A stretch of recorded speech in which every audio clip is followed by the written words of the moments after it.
Je donne la parole à présent à son Excellence Monsieur Cheikh Chaghoud Dayan Al-Mayan, ministre d'État du ministère des Affaires étrangères des Émirats arabes unis.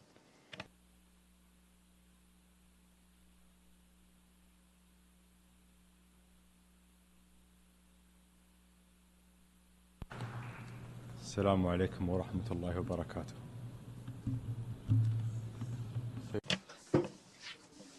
Que la paix de Dieu soit sur vous. Monsieur le Président, d'entrée de jeu, j'aimerais remercier son Excellence Denis Francis pour son excellente direction des travaux lors de la session précédente. Je tiens également à féliciter son Excellence Philemon Yang qui assume la présidence de la 79e session de l'Assemblée générale et nous lui souhaitons plein succès. De cette tribune, l'Assemblée générale, un endroit qui nous a toujours permis d'exprimer nos ambitions et nos angoisses. Nous appelons toutes et tous à faire front uni et bâtir ensemble un monde meilleur pour nos fils et nos filles, pour les générations futures. Un monde meilleur qui permette à tout un chacun, à toute une chacune de jouir d'une vie décente, prospère et stable. Un monde où toutes les capacités politiques, diplomatiques, économiques ou toutes les avancées technologiques et scientifiques soient utilisées pour préserver la vie sous toutes ses formes.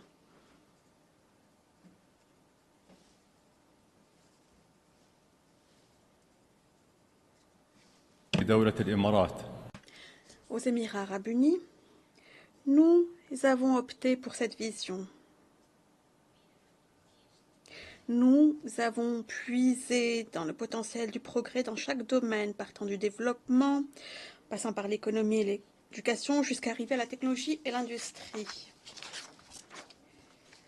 Depuis sa création, depuis leur création, les Émirats arabes unis ont adopté une politique étrangère transparente, fondée sur la crédibilité, sur des relations équilibrées avec tous les pays.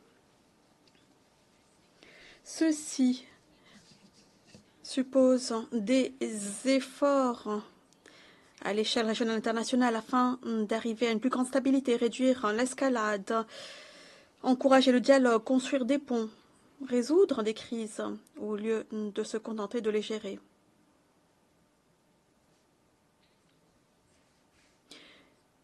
Nous nous trouvons à un tournant décisif, dangereux. Nous devons changer de cap dans notre action internationale. Nous devons axer nos actions sur une série de principes fondamentaux et non négociables. Le plus important est que nous devons nous montrer unis face à des questions épineuses, soutenir tous les peuples, s'impliquer en deux poids, deux mesures, assurer la protection des civils, veiller au respect de l'état de droit, s'engager envers les droits humains et respecter les principes de bon voisinage. Pour revenir à ces principes fondamentaux, il est plus urgent que jamais de les respecter, en particulier au vu des violations graves commises dans un contexte de conflits qui font rage dans notre région et ailleurs dans le monde. Ces violations ont exacerbé la souffrance humaine, ont effacé des décennies de progrès et causé des déplacements généralisés, ce qui a à son tour créé des crises de réfugiés massives et supposer un plus lourd fardeau sur les pays voisins et concernés en particulier dans le contexte de la guerre sanglante dans la bande de Gaza, les guerres au Soudan, en Ukraine et les crises au Yémen, Syrie, Libye, Sahel, Afghanistan, Myanmar, Haïti et encore d'autres pays. Il convient de rappeler que même en temps de guerre, il existe des règles. Les parties doivent respecter le droit international, y compris le droit international humanitaire. À Gaza, un cessez-le-feu immédiat, durable, doit être atteint, ainsi qu'un accès à l'aide humanitaire rapide, plein et sans entrave à grande échelle. Les otages et les détenus, quant à eux, ils doivent être libérés. Les résolutions pertinentes du Conseil de sécurité doivent être mises en œuvre. Nous devons agir avec sagesse au vu des évolutions rapides qui menacent notre région. Il est évident que tout ce que nous avions vu venir et au sujet duquel nous avions alerté est en train de se dérouler au-delà de notre contrôle. Nous regrettons de voir cet embrasement au Liban, un moment où nous espérions une annonce afin de conclure un accord et mettre fin à la guerre à Gaza. Il est inacceptable d'ignorer les décisions et avis consultatifs émis par l'organe judiciaire suprême des Nations Unies, à savoir la Cour internationale de justice. Ceci comprend les mesures provisoires ordonnées par la Cour concernant la guerre à Gaza. Dans ce contexte, nous appelons au maintien de la sécurité et la sûreté de la population. Nous devons veiller à la sauvegarde de la stabilité régionale et internationale, y compris la sécurité de la navigation internationale, des routes commerciales et de l'approvisionnement en énergie. C'est particulièrement essentiel au vu des tentatives répétées par des terroristes et groupes extrémistes d'exploiter les souffrances des peuples à des fins politiques qui les servent eux uniquement. Au Soudan, les parties au conflit doivent cesser les combats immédiatement et de manière permanente, permettre un accès durable et sans entrave à l'aide humanitaire au-delà des frontières et des lignes de conflit.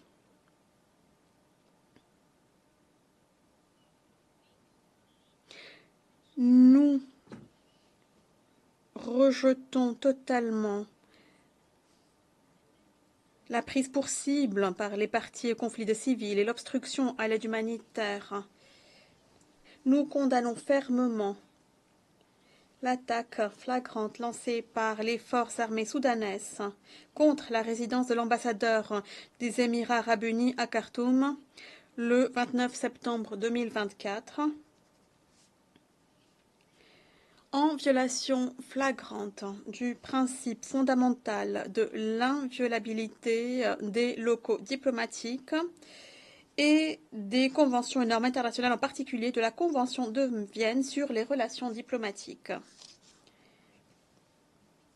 Nous appelons les parties au conflit à entamer des pourparlers de paix de manière très sérieuse. À cet égard, nous insistons sur l'importance de partir des résultats positifs obtenus lors de réunions du groupe de travail sur l'alignement pour des mesures de sauvetage de paix au Soudan, le groupe connu comme ALPS. Nous félicitons pour toutes ces initiatives. Nous continuerons de travailler aux côtés des partenaires régionaux et internationaux pour alléger la souffrance de la population soudanaise et garantir une vie plus sûre et plus prospère pour eux. En Ukraine,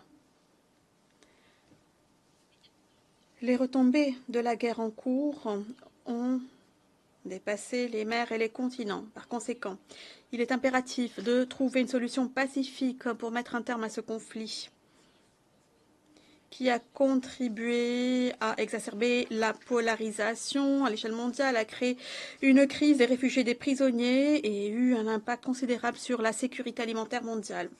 Par le biais de notre collaboration constante avec toutes les parties, mon pays a contribué à la libération de près de 2000 prisonniers de guerre par le biais d'efforts de médiation entre la Fédération de Russie et l'Ukraine. Nous continuons d'encourager au dialogue et à la désescalade et de soutenir le redressement et la reconstruction. Nous parlons donc de résoudre des crises qui se sont prolongées trop longtemps et ce faisant, nous devons réitérer notre plein soutien pour la souveraineté marocaine sur la région du Sahara marocain ainsi que pour l'initiative d'autonomie en vue de maintenir l'intégrité territoriale du Royaume du Maroc. Monsieur le Président,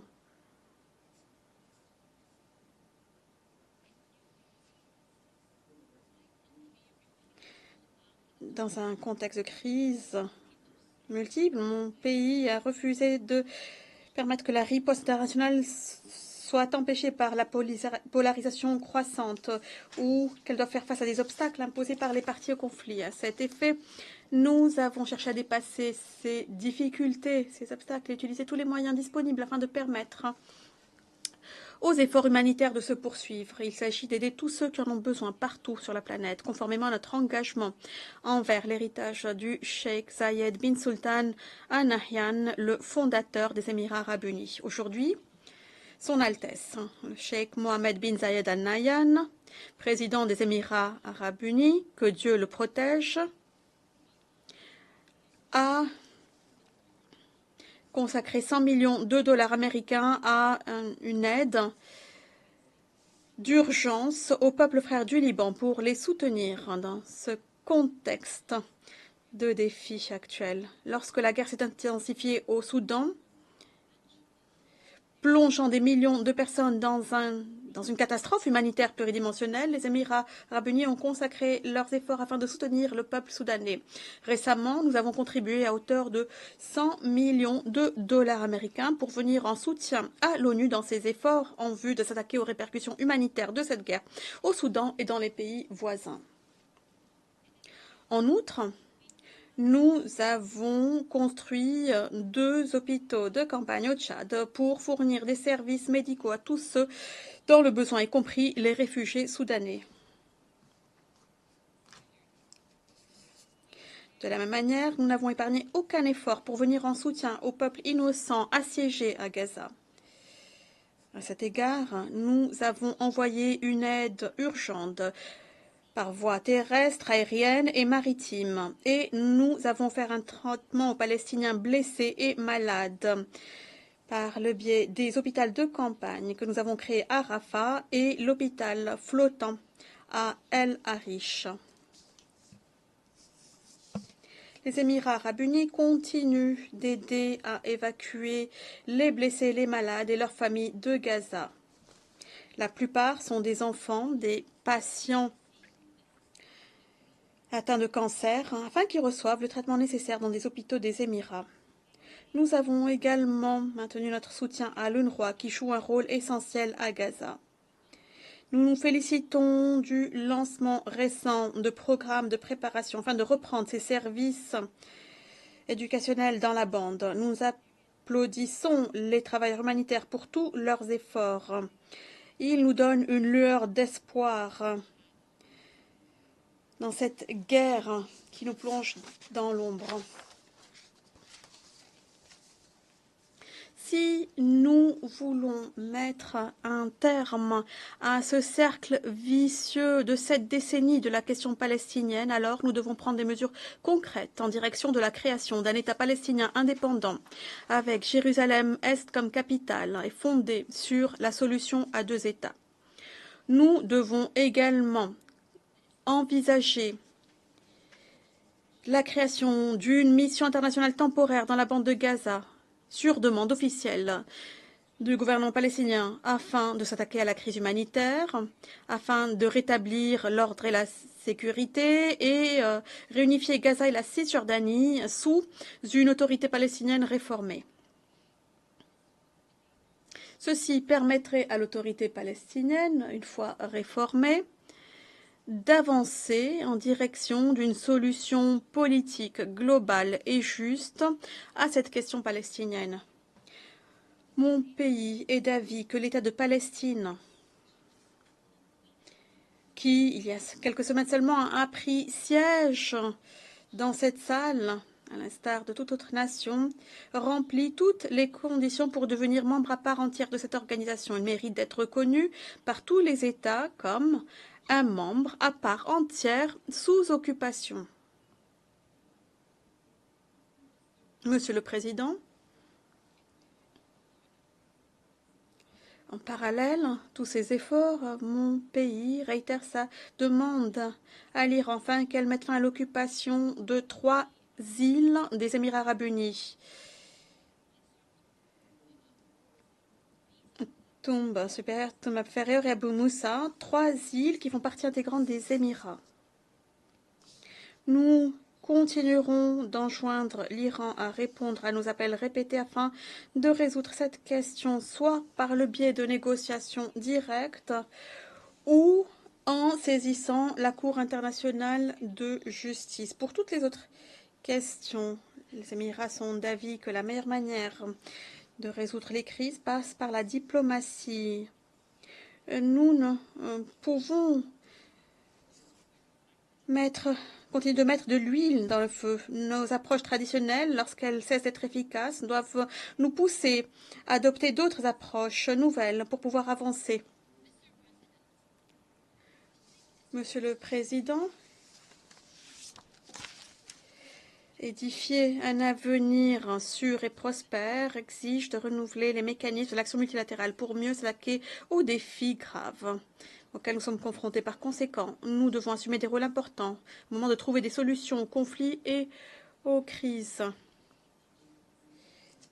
C'est notamment plus nécessaire que le système international actuel s'est révélé peu efficace pour prévenir les crimes les plus graves ou pour tenir pour responsables les auteurs. Ceci exigera en premier lieu de réformer le Conseil de sécurité par des efforts globaux qui rassemblent tous les membres des Nations Unies. Ceci permettra au Conseil de sécurité de restaurer sa crédibilité, de s'acquitter de son mandat consistant à maintenir la paix et la sécurité internationale, de lutter contre l'impunité, y compris dans des situations où la polarisation des considérations d'ordre politique empêche le Conseil de passer à l'action. Les pays pauvres en développement doivent également être placés au cœur de tout effort international. Nous devons faire en sorte que les femmes et les jeunes soient autonomisés afin de jouer un rôle essentiel, utile dans tous les aspects de notre action collective. Nous sommes préoccupés par les réalités actuelles, certes. Toutefois, nous ne pouvons perdre de vue l'importance des efforts de prévention de crise. Les guerres les plus meurtrières de notre histoire n'ont pas été déclenchées du jour au lendemain. Elles étaient le résultat de l'extrémisme, du discours de haine, de l'accumulation d'intolérance au fil d'années, sinon des décennies. Ceci nécessitera de prendre des mesures concrètes pour veiller au respect des principes de tolérance et de cohabitation pacifique, de coordonner entre les efforts régionaux et internationaux pour éteindre l'étincelle du conflit avant même qu'il ne commence. En outre, une action collective est la seule manière de relever ces défis qui menacent l'avenir de l'humanité de notre planète, y compris le changement climatique. Les résultats de la 28e session de l'ACNUC, qui s'est tenue aux Émirats, nous démontrent bien ce que nous pouvons accomplir lorsque nous nous montrons unis.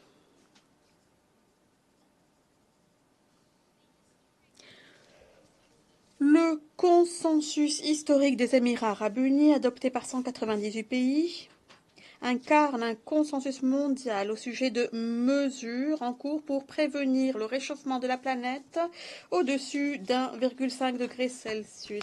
Il rend opérationnel le fonds pertes et dommages afin de compenser les pays les plus touchés par le changement climatique.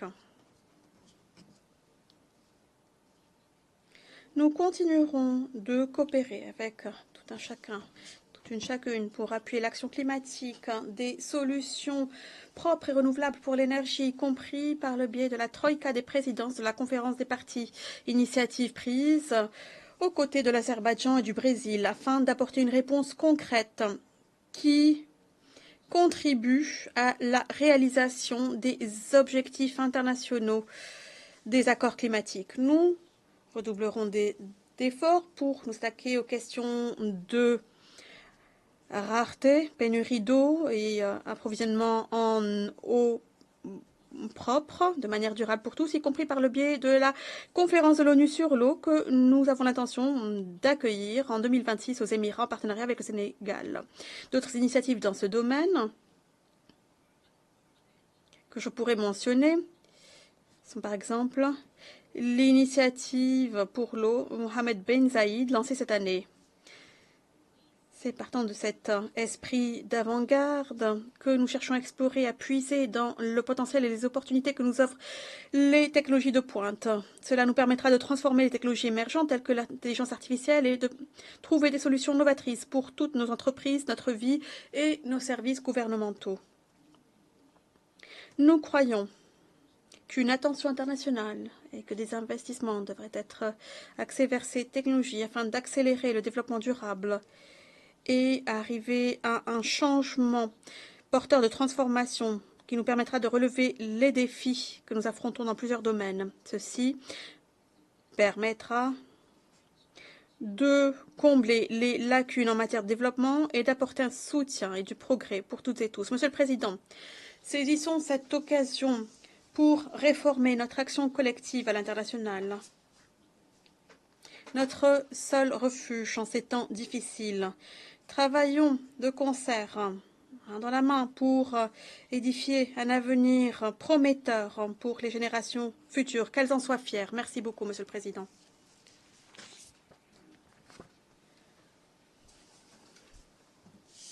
Merci beaucoup, Monsieur le ministre d'État du ministère des Affaires étrangères des Émirats arabes unis.